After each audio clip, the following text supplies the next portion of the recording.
നമ്മുടെ ജീവിതത്തിൽ നാം വിചാരിക്കും, എനിക്ക് കുറേ പോരായ്മകളും കുറവുകളും ബലഹീനതകളെല്ലാം ഉണ്ട്, അതുകൊണ്ട് ദൈവം എന്നെ സ്നേഹിക്കുന്നില്ല, ദൈവം എന്നെ കാണുന്നില്ല എന്ന്.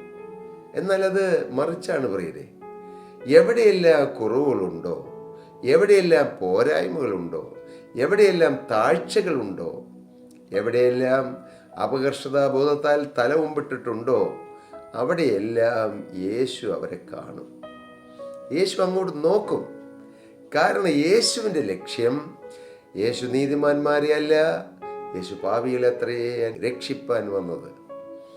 യേശു ബലഹീനതയുള്ള സ്ഥലത്താണ് യേശുവിൻ്റെ കണ്ണ് കൂടുതൽ പതിയുന്നത്. അതുകൊണ്ട് നിങ്ങളാരും നിരാശപ്പെട്ടിരിക്കേണ്ട. നിങ്ങളുടെ ജീവിതത്തിൽ ഏതെങ്കിലും ഒരു പോരായ്മ വന്നല്ലോ, അല്ലെങ്കിൽ സാമ്പത്തികമായി നിങ്ങൾ കുറവുള്ളവരാണല്ലോ, അല്ലെങ്കിൽ ശാരീരികമായി ഏതെങ്കിലും ബലഹീനതയുള്ളവരാണല്ലോ, നിങ്ങൾക്ക് ശരീരത്തിൽ ഏതെങ്കിലും രോഗമുണ്ടല്ലോ എന്നെല്ലാം കരുതി നിങ്ങളെ തന്നെ താഴ്ത്തി അപകർഷതാബോധത്തിന് അടിമത്വത്തിലേക്ക് നാം പോകേണ്ട ആവശ്യമില്ല.